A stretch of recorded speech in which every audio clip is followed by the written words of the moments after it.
maloba ya pamba monia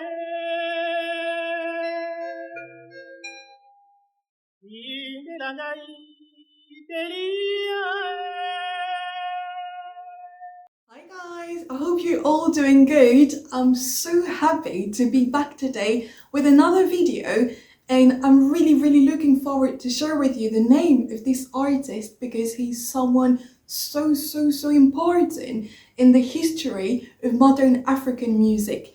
But before we start talking about him, I really wanted to thank you for all the brilliant comment that you've left on the last video that I've done about Majilu System. It's been a hard work to do all of these videos in English and catching up on all of these, but when I see all of the brilliant comment that you're leaving, it's really encouraging me and it means a lot. So I really wanted to thank you and send you lots of love. So now that this is said, I really wanted to share with you the name of that artist because he's someone extremely special. In terms of modern African music, I would say that at least in the central region of Africa, he is the root of all the modern music that we listen to nowadays. And I came up to quite a sad conclusion when I was researching about him. Obviously, I knew about him, but I had to dig out to get more information before I actually start doing any work on that video. And I've hardly found anything, at least on YouTube. There was maybe 1 or 2 videos that were talking about this man.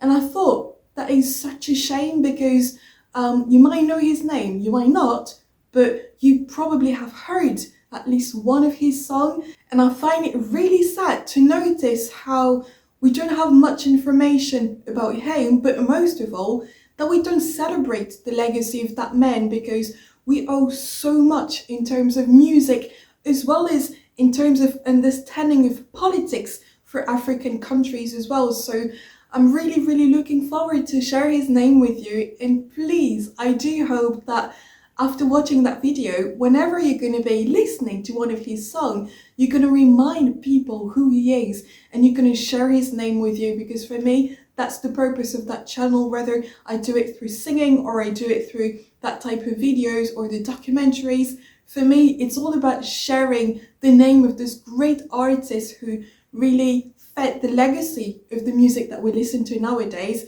So I hope that whenever you're going to hear the name of that artist, you will remind everyone how much we owe to Joseph Kabasele, known as Grand Kalle, Africa.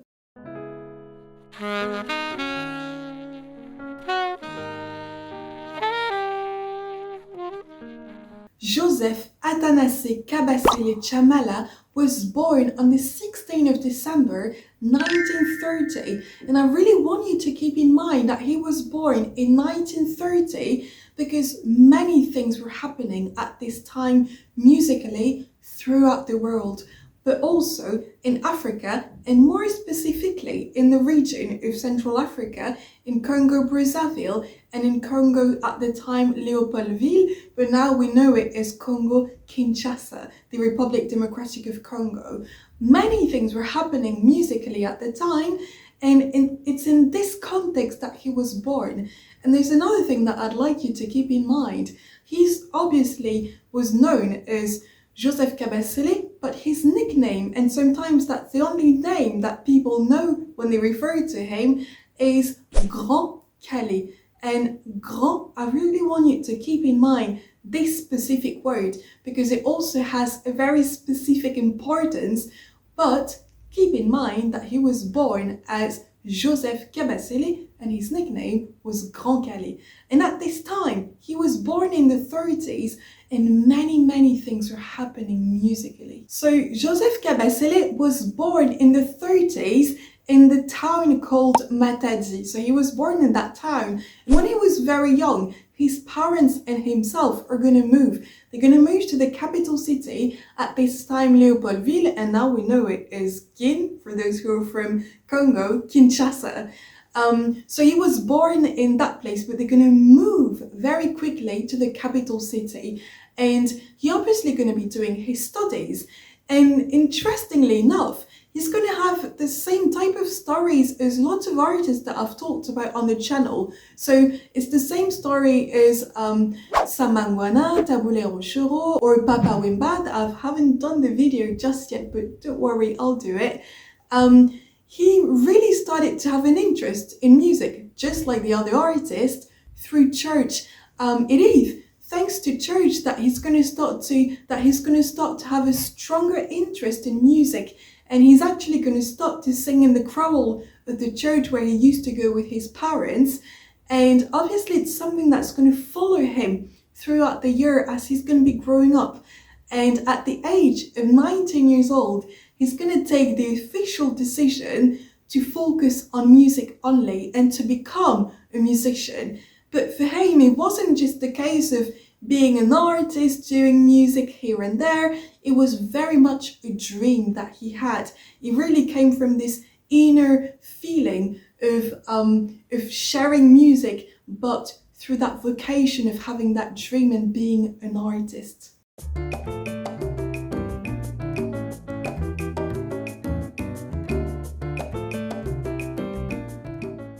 So obviously Joseph Kabasele, Grand Kalle, had this dream of becoming a musician. So he's going to start to do a couple of musical projects. He's going to start to sing at church. He's going to sing for like actual events, public events, things like this. And his career is going to start to grow progressively. But again, this was in 1949, so he was still very young. He was only 19 years old.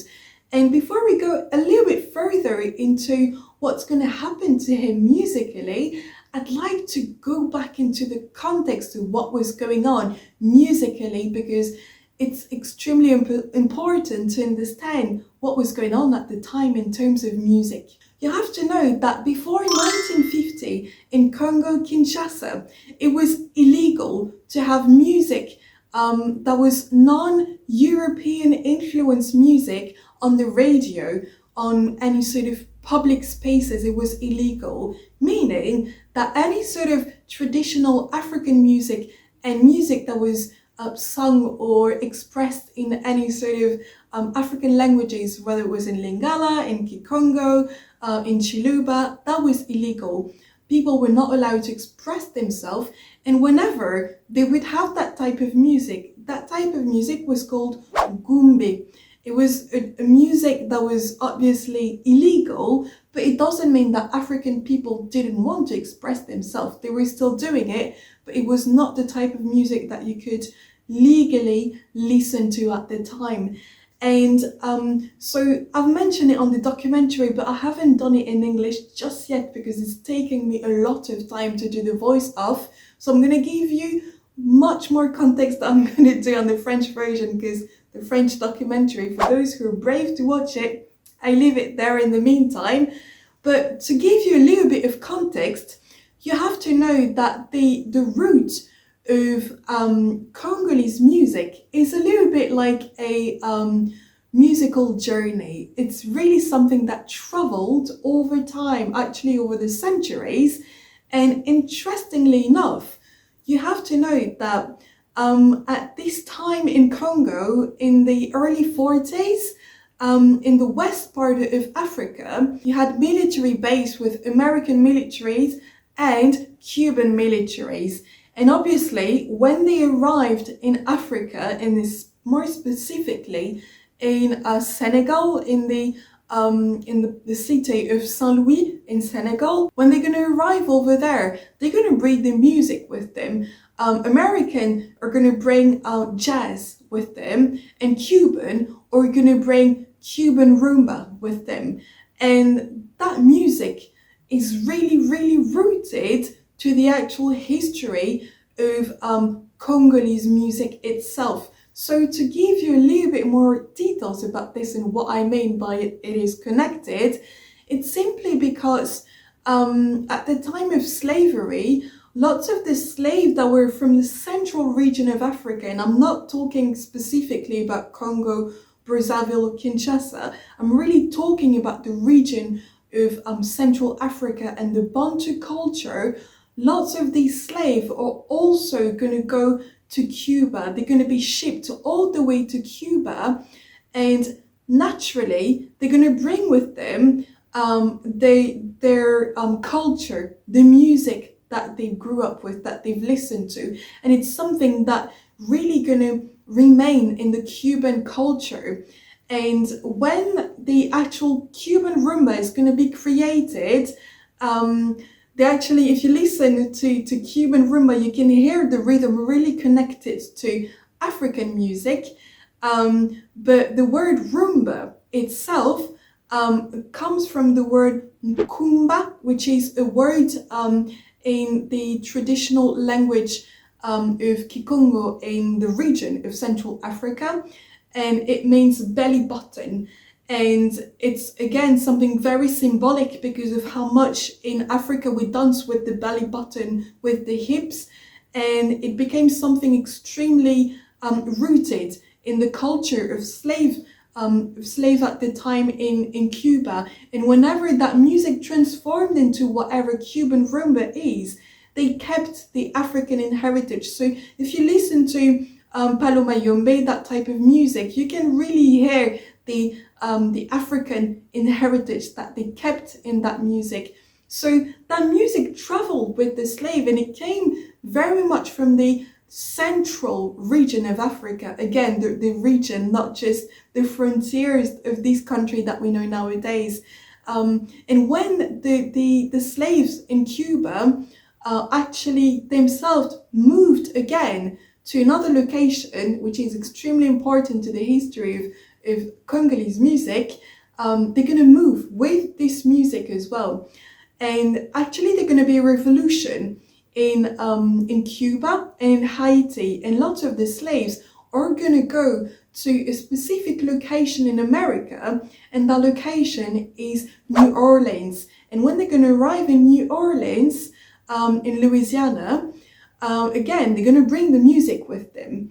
And you have to know that at the in the mid 18th century in New Orleans, they did something really exceptional that you couldn't see in any other location in the south of America at the time. The mayor of New Orleans decided to allow one day throughout the week, just one day, and it was actually on a Sunday, where slaves could just have a day to themselves and do whatever they wanted to, meaning they could express themselves in their own languages, do their own traditions as well, within obviously the limits of slavery, but they had this specific day. And there is a specific location in New Orleans that is called Congo Square. And if it is called Congo Square, it's because lots of the slaves are actually going to go there, had Congo, and Congo with a K this time, really the region of Central Africa, are going to have this heritage. And whenever they were expressing themselves through art, through dancing, through rhythms, through singing, they're actually going to do it in that space, and that space was called Congo Square. And it's a place that you can still actually visit nowadays in New Orleans if you ever go there. And it is, again, this movement and traveling of music, because after slavery, the impact of Congo Square is going to be extremely rooted in the actual history of the creation of jazz music. And when jazz will be created, obviously it's going to be related to Mardi Gras, all of this street music that you're going to have as well, and it is really rooted to black music.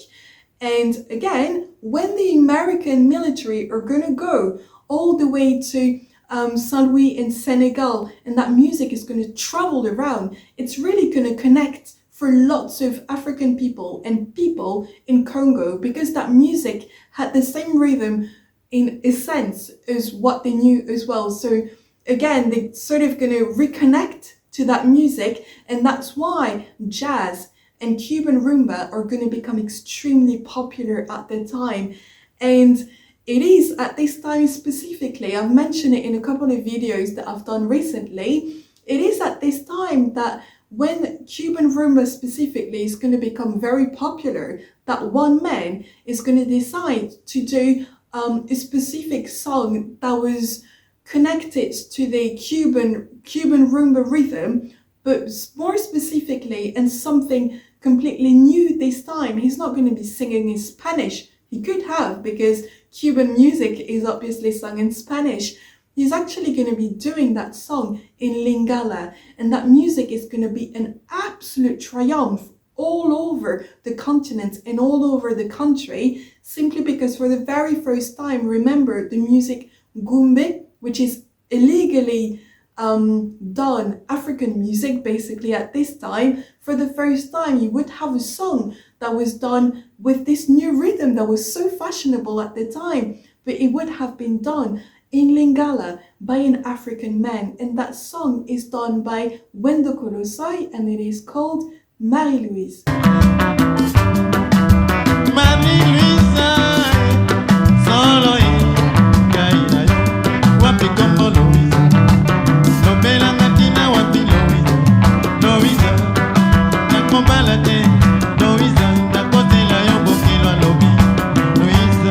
And when that song is going to be released, obviously it's going to get the curiosities, lots of different artists, they will want to start to do the same type of things as well, including Henri Bowané, Maître Toro, De Wayan, lots of different artists like these.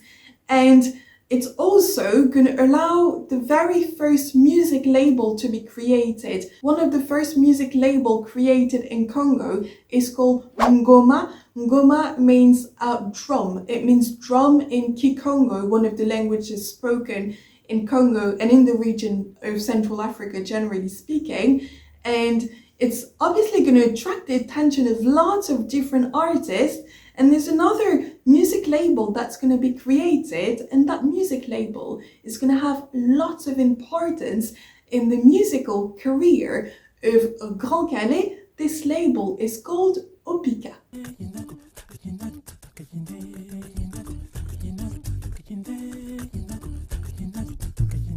The connection between Opika and Joseph Kabasele is very simple. Remember, at this time, having those radio stations and things like this was extremely new, and Joseph Kabasele was trying to surround himself with music as much as he could and in any possible way. So what he's going to be doing, he's going to start to record music and actually doing music ads on the radio.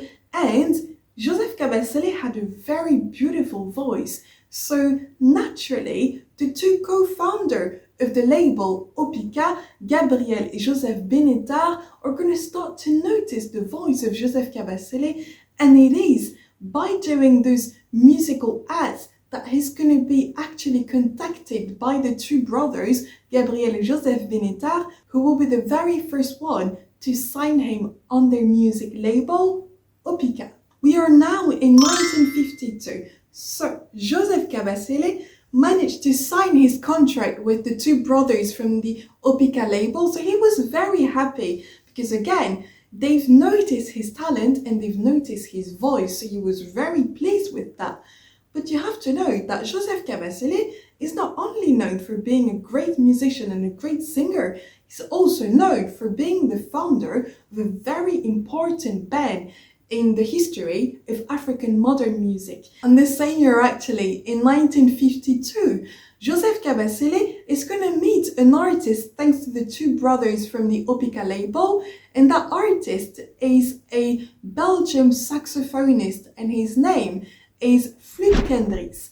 And while meeting this man, it's going to give lots of ideas to Joseph Kabasele, because again, he was a very good singer, but he was also a musician, and the fact that he met Flute Kendricks is really going to get his curiosity on knowing a little bit more about saxophone, and most importantly about getting a saxophonist to join his band in the future. And I really want you to keep in mind that specific saxophone, because we're going to find out very soon one of the very important artists who actually going to join the band of Joseph Kabasele. So while meeting Flute Kendricks, as well as listening to different music genres like jazz, Cuban rumba and many other different influences, it's really going to make an idea grow in the mind of Joseph Kabasele, because while having all these different influences,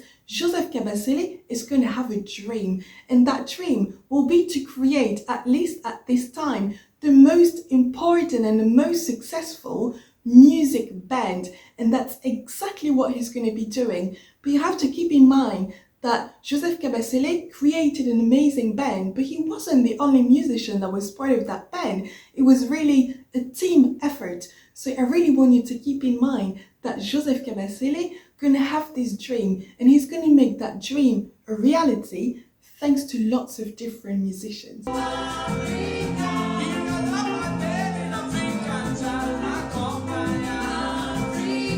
Before creating his band, Joseph Kabasele will briefly work with another musician called Georges Doula, and Georges Doula actually had a band, and that band was called L'Orchestre de Tendance Congolaise. And while working with that band, Joseph Kabasele is going to have one of his very first successes. And people usually think that this song is a song that he did with the band African Jazz, simply because he's going to release again that song in 1960 once the band is just going to boom. But in reality, this song has been released when he was working with Georges Doula, and that song is called Parafifi. And to give you the little story, that song is a song that Joseph Kabasele has been writing for two of his friends who were a couple and who were very much in love.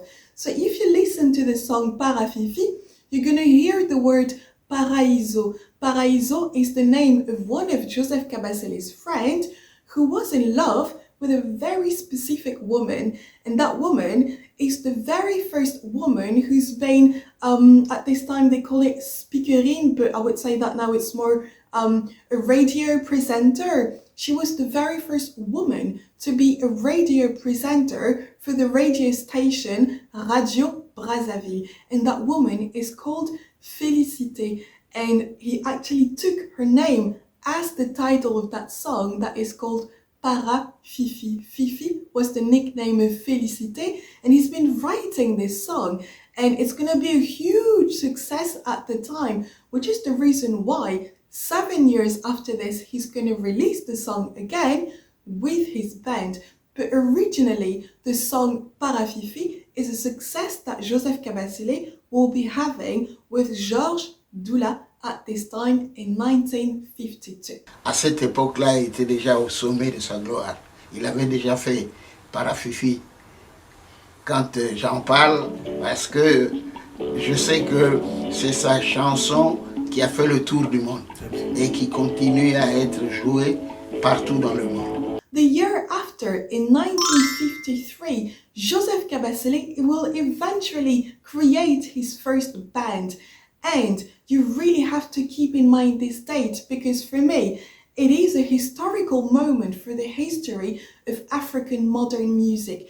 Not only will Joseph Kabasele create his band, but again, remember that he had this dream, and his dream was very much about creating that band that will really become a reference in terms of African music, but most importantly, become one of the most important bands in the history of African modern music. And the name of that band, obviously you would know, is African Jazz. And the fact that he's called it African Jazz in English is not something that he picked out of the blue. He really wanted to make that band a reference in terms of music, but most importantly, he really wanted to make this connection with the international approach of jazz at the time that was overwhelming the music scene worldwide, and that's exactly what he's going to be doing. African Jazz will be created in his mind to become one of the most successful bands in Africa and in the history of African modern music, and it's actually going to be extremely successful and work. So for me, it's really important to emphasize this because of how much we owe to Joseph Kabasele and the approach of his music and the legacy that he's going to left behind him. And Joseph Kabasele is the creator of the band African Jazz. The creation of the band African Jazz is obviously Joseph Kabasele's dream, but you also have to keep in mind that he's done something extremely clever.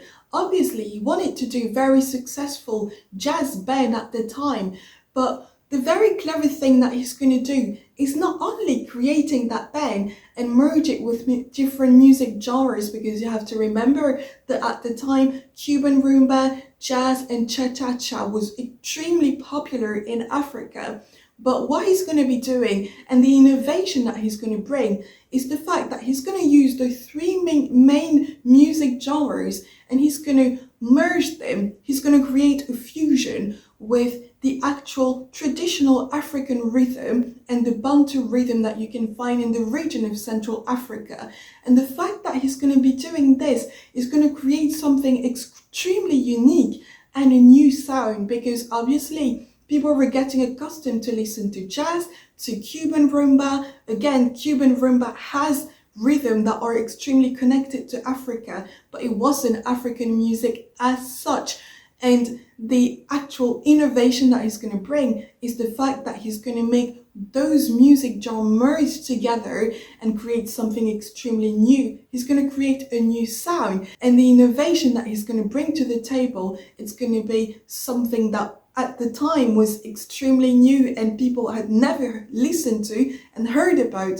So doing this first is going to be an innovation in itself, but it's also going to open a new door in terms of music, because now, while creating that band, while creating this new sound, Joseph Kabasele is going to open the innovation for African modern music all over Africa. Obviously, Joseph Kabasele created that band. He was the leader of this band, but he wasn't the only one that was part of the African Jazz band. Obviously, you have different musicians that were also going to be part of this historical creation. And I really wanted to mention the name of these artists because they might not be artists that everyone knows, but they're still part of the history of African modern music because they've been part of the creation of one of the most important bands for African modern music. So I'm going to mention all of these different names, and don't hesitate to have a look and check and look up who these people are, because they're also very important people for the history of African modern music. So you had one of the artists that was part of that band was called Albert Toumani. You also had the acoustic guitar player Kabondo. You had the electric guitar player Tino Baroza. You had the trumpetist Isaac Musekiwa. You also had the bass artist Mangwana.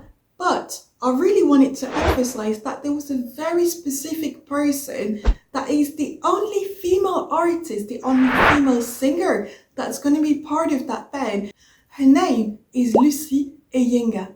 But obviously, as time goes on, you're also going to have very important figures of African modern music that are going to join the African Jazz band. I can mention Dr. Nico,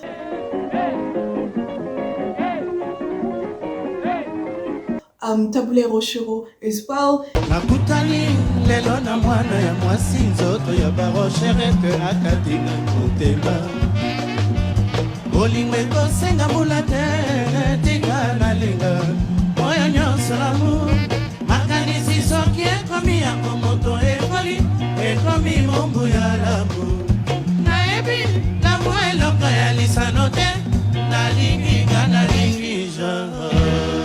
These musicians are also going to become part of the history of the African Jazz band. But when Joseph Kabasele will be creating that band, these are the artists that are going to be part of that historical moment for African modern music.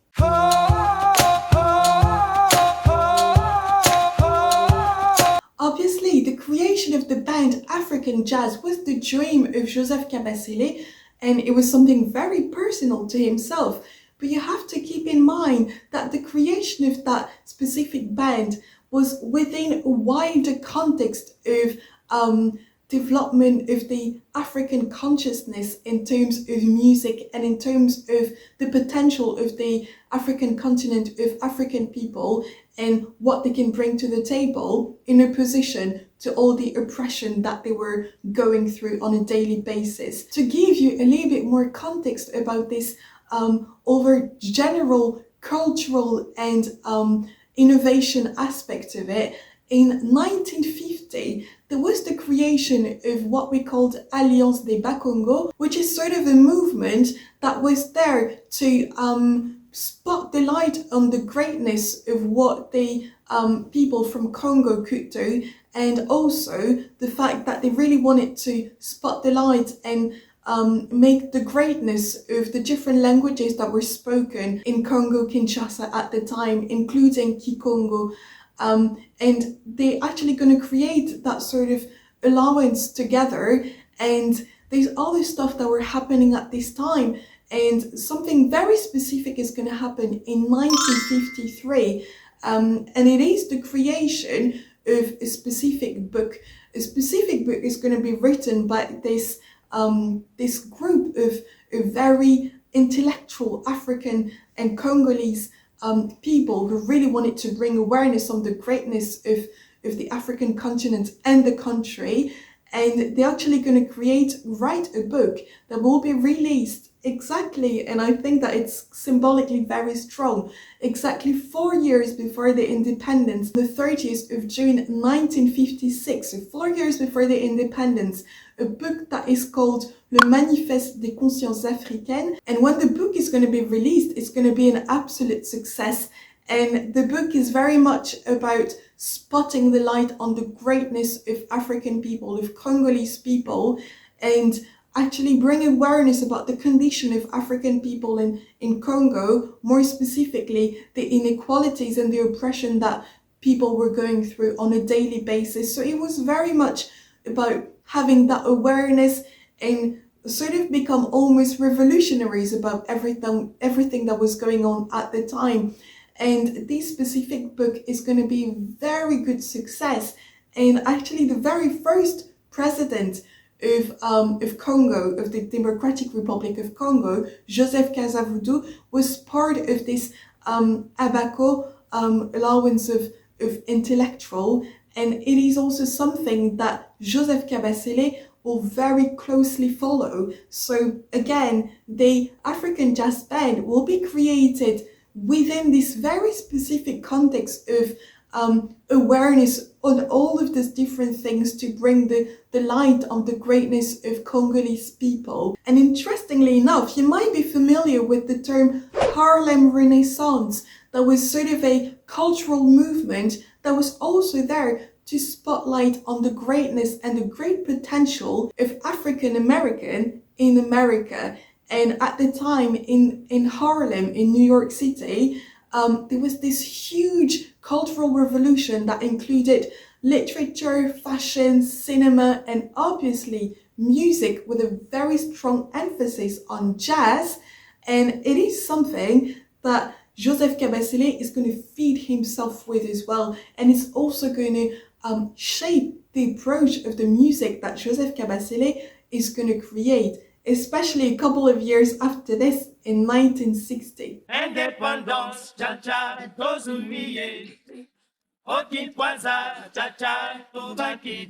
So it is in that context that one of the most important and most famous songs of African culture is going to be created. That song, for some of you, you already know that song. It is Indépendance Cha Cha. I'm really emphasizing the fact that this song has been written as well as being composed by Joseph Kabasele himself. And when he composed that music, it wasn't just a song that he created out of the blue. At the time, he created that song, and this song will be part of the Independance. And you have to know that the Independence would be officially announced on the 30th of June 1960, but it's going to be negotiated 6 months before, in January, and it's going to be in a very specific event in Belgium, which we call La Table Ronde, which means the round table. And for that specific event, you're going to have lots of independentist, different politicians present on that day, including Joseph Kasavubu and Patrice Lumumba, as well as the Belgian authority at the time. And they're going to be negotiating what would become Congo Kinshasa. And when they're going to actually be having this event with La Table Ronde, they're going to ask to have musicians on the day to entertain people. And it is itself a historical moment because the African Jazz Band will be the very first band that is ever performing in Belgium. And when they're going to go there, remember, Joseph Kabasele is not just an artist who does music for the sake of doing music. He is also part of this awareness of consciousness as well with the ABAKO.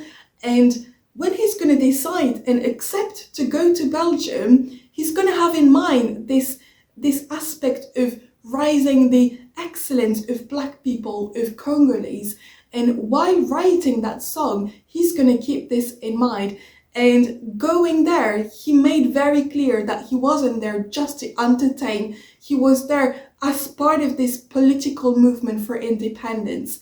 And remember when I was explaining that the song Indépendance Cha Cha is in different languages. It's not out of the blue. It's also to emphasize the excellence and the culture of Congo. And the song is actually in French, in Kikongo, in Lingala, and in Chiluba. And it is for that reason. And when Joseph Kabasele is going to create that song, it's going to become an absolute triumph. And it's going to be part of this national anthem, almost, that he's going to do. And it's not just going to be for his country. It's something that's just going to spread everywhere, because obviously at the time you had lots of African countries that were becoming independent, and that song will become the actual symbol of independence throughout Africa. Obviously, while composing that song, Joseph Kabasele is not going to be the only person in this Table Ronde event. He's going to be with other musicians that were part of the African Jazz Band. And for me, it is extremely important to remind you the name of these artists, because some of them are still alive, but also because they've been part of that historical moment where you had African artists, Congolese artists for the very first time going to Belgium and perform for a political moment that will be set in stone in the history of African music and in the history of Black people. And there's one artist who wasn't there on that day, but that person actually took part in the actual recording of the song Indépendance Cha Cha. Remember, at the very beginning of the video, I've mentioned the name of a Belgian artist, a Belgian saxophonist called Flute Kendricks. And that man is going to inspire Joseph Kabasele and his idea of getting a musician that could bring a new aspect to his music through saxophone. And that artist is someone extremely important in the history of Makossa. For those who know Makossa, you might have guessed already who it is. That artist is not an artist from Congo, it's an artist from Cameroon, and his name is Manu Dibango. Manu Dibango is going to be the saxophonist that Joseph Kabasele is going to ring so that he can take part in the recording of the song Indépendance Cha Cha, and he talks about it himself with lots of pride. Et Kabasele avait besoin d'un saxophoniste parce que le vieux Isaac, il avait un saxophoniste qui s'appelait Isaac. Voilà, et pour des raisons de santé, il n'était pas venu, il avait besoin d'un saxophoniste et je correspondais un peu à tout à ce qu'il voulait. À quelque chose malheur est bon, comme on dit. Ben, quelque part, oui. Et donc, me voilà embarqué dans une aventure qui a marqué toute ma vie et qui a marqué toute une période de la musique au Congo, Léopoldville de l'époque. Starting from 1960, obviously with the song Independance Cha Cha, that's going to be obviously part of this movement to create a new identity and put on the spotlight the pride of Black people. The type of music that Joseph Kabasele is going to be doing, obviously remember at first his actual dream was to create a band that would become the biggest African band ever. And in his mind, after the independence and because of the triumph of the song Independence Cha Cha, he's actually going to change the tone of his music even more so that it really becomes a part of a political tool to talk about the continent, to talk about independence. His music, not necessarily the music genres, but the approach of his music is going to evolve so that it becomes a political tool to talk about politics, to talk about Black excellence, and to talk about the independence of Congo and Africa, generally speaking. On a fait un tube, je peux dire que ça a été l'un des premiers tubes. C'était au Mamaya Mofanga. Civilisé. Tout le monde a... Voilà, c'était un morceau guinéen. Ça veut dire qu'on était déjà panafricain sans le savoir.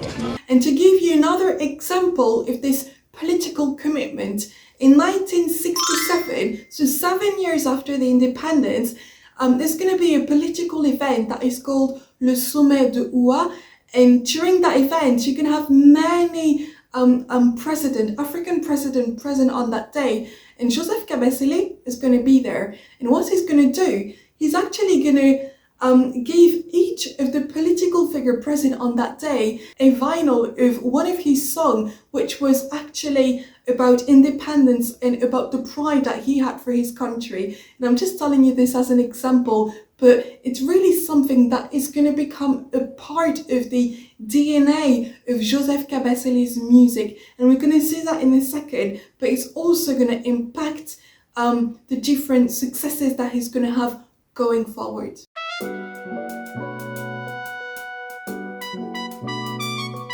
The impact and the influence of jazz in the life of Joseph Kabasele is something that is absolutely overwhelming, because remember, I've mentioned Congo Square, I've mentioned New Orleans, and there is someone specific who is from New Orleans who is going to have a tremendously strong importance and influence in the approach of Joseph Kabasele's music.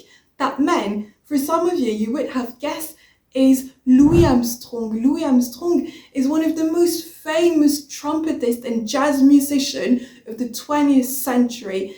And that artist is the artist that actually inspired Joseph Kabasele to become a musician. In his mind, he wanted to become the African Louis Armstrong. And what happened is that in 1960, so the year of the independence, Louis Armstrong is going to be doing an actual tour in Africa. He's actually going to go in Ghana, Ivory Coast, and in Congo, Kinshasa. And when he's going to arrive over there, Joseph Kabasele is going to welcome him with a song that he's going to compose. And that song is called Okula Lokole. And while composing that song, it's going to be a very strong symbolic moment, because first it was a moment for Joseph Kabasele, who was going to meet the man that always inspired him to do music. But also it was a very special moment because it was one of the first time that you would have one of the most successful musicians in the international scene going to Congo, Kinshasa, and perform over there. And with the song Okula Lokole, Joseph Kabasele is going to welcome Louis Armstrong, and it's going to be a very beautiful and strong musical moment at the time. And symbolically, this event is also something very symbolic, because it's really a way of settling down the actual powerful approach that Joseph Kabasele is going to have on his music. It's going to shape what was actually becoming the actual baseline for music, because obviously when you bring modernity to something, but most importantly when you create something new, what you've been creating in terms of music is becoming the baseline, it's becoming the root, and it's becoming the actual reference in terms of music. And that's exactly what's going to be happening with Joseph Kabasele's music, because he brought so much innovation and so much avant-garde to his music that it became the actual root of Congolese music. And whenever going forward, new artists are going to emerge, because remember in the early 60s, other bands were starting to be created, but they were not famous yet. I'm going to talk about them in a second. They're obviously going to bring their own innovation, their own creativity, but the music that Joseph Kabasele would be creating is going to become the baseline. So whenever adding innovation to it, you have to remember that his music has always been the root, and in a distance or much closer, whenever bringing an innovation, it was always with the baseline of what Joseph Kabasele has been doing. And it's really important to remember this because we owe so much to his innovation, to his creation itself. Because, for example, he's one of the very first artists to bring electric guitars, including the one of Nicolas Cassanda, Dr. Nico, as well as adding the tambas as well in his music that he took obviously from the Cuban rhythm, but he's going to bring that innovation within the creation of the modern Congolese music. And it's something really important to remember because of how much we owe to that man in terms of music innovation and creation of music itself.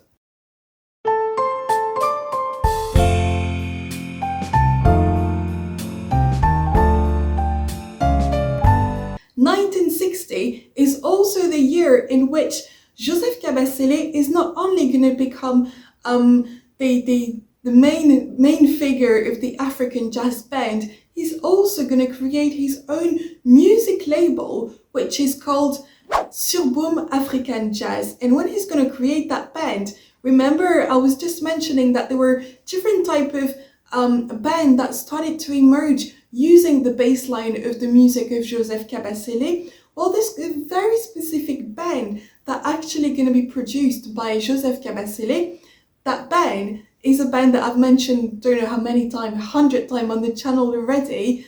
For some of you would have guessed, it is Le Tout-Puissant OK Jazz of Franco Lumabo Makiadi. This band has been created in 1956, and 4 years after this, Joseph Kabasele is officially going to produce that band with his label, African Jazz. And remember earlier when I was talking about the song Parafifi, that song is actually going to be released another time within the label, the music label, African Jazz. And again, when he's going to do that new edition of the song, it's going to become an absolute success all over Africa, which is probably the reason why so many people think that this song has actually been released in 1960, but it's not the case. And it's actually going to enhance even more at the time the importance of Joseph Kabasele in the Congolese and African music scene. So starting from the mid-60s, the music that Joseph Kabasele is going to be creating is going to become the most conservative approach of music at the time, because I was mentioning how he started to produce the Tout-Puissant OK Jazz Band. You're also going to have the African International Band of Tabu Ley Rochereau. Remember, Tabu Ley Rochereau is going to be part of the African Jazz Band, but he's going to leave the band at the end of November 1960, and he's going to create his own band, bringing his own approach of music. Nicolas Cassanda, Dr. Nico as well, is going to create his own band, African Fiesta. So lots of artists are going to start to leave the African Jazz Band and create their own approach of music with all the different things they've been learning with Joseph Kabasele, because they really did learn a lot with him. But they're going to bring that innovation. And for those who haven't watched the video that I've done about Mangwana, I'm leaving you the link right here, but actually it's going to be here. But when you hear Mangwana talking, he explains how much when Joseph Kabasele's music was released, it became the baseline, it became the most conservative approach of it, and it created lots of tensions between different groups and different bands to start to bring innovation to something that was the baseline, the most conservative approach of that type of music. And that's exactly what's going to happen. And unfortunately, lots of different artists are just going to start leaving the band, which is in a way going to create a very difficult situation for Joseph Kabasele. And Mangwana actually talks about that friction and that the tensions that it created at the time, right here. Quand on entre chez le Jazz, on entre OK et on en sort toujours KO avec la musique et les ambiances. C'était un sacrilège partir du style African Jazz, de l'école African Jazz, pour aller chanter dans le style très populaire de l'Oke Jazz. Alors, toute la presse, les critiques sont tombées sur moi, disant que j'étais mercenaire de la musique et que je ne voulais pas respecter les traditions. J'étais même menacé qu'on allait brûler la maison de mon papa et tout ça là. Franco a dû me cacher. Unfortunately, starting around the early 70s, Joseph Kabasele's music is not going to be as popular as what it used to be. You're going to have the Indépendance Jazz, you're going to have African International. Those bands are going to start to become the most popular type of music that people were listening to in Congo and in Africa. And unfortunately, Joseph Kabasele, in one of the interviews that he did, is actually talking about this with sort of a lot of bitterness, because he started to explain that he's done so much for African music and for African musicians, and you can feel that there's a little bit of resentment because he feels like his music might not has always been appreciated as much as it should have been.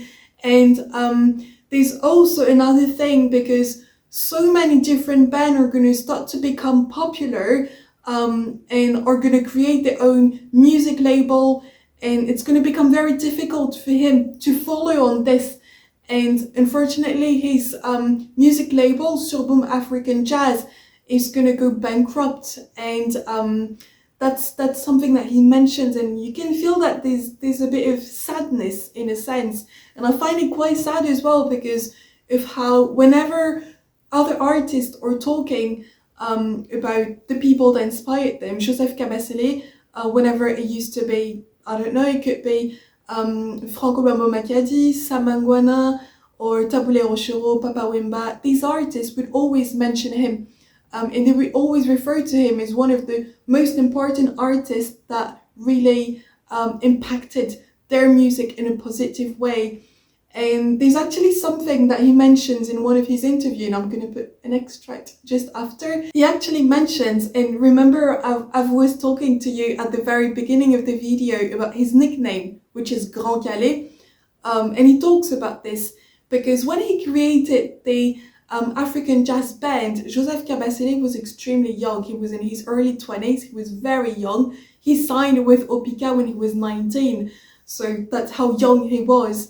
And he actually says that whenever people were referring to him, and because of how much he's been doing for music, they would never call him Joseph Kabasele, they would call him Grand Kalle.